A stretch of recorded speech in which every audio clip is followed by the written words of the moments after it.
In this tutorial, I'll show you how to create this image by using Blender and Stable Diffusion XL. I'll import a character mesh. Please download this free Blender character model. I have added the URL to the description below.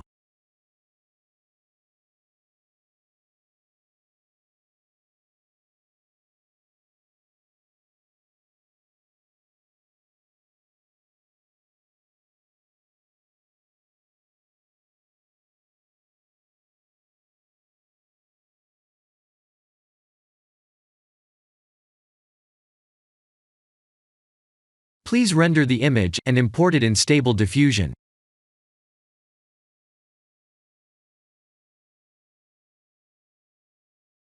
I'll share the full prompts in the description below. Please set the preprocessor to none, and select the correct depth model.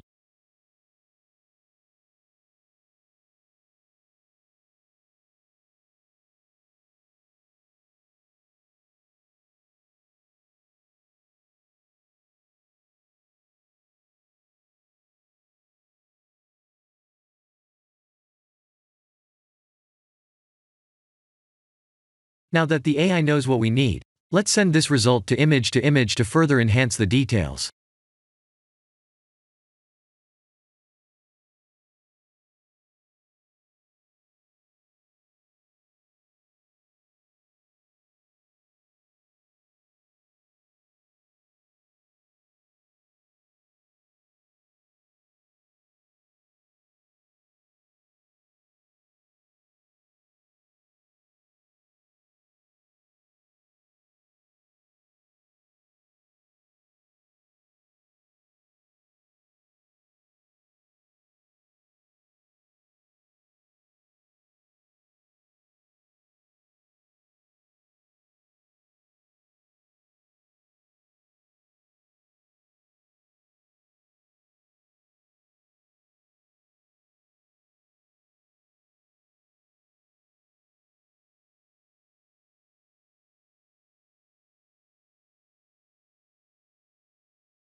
This is the end of the tutorial. Thank you for watching.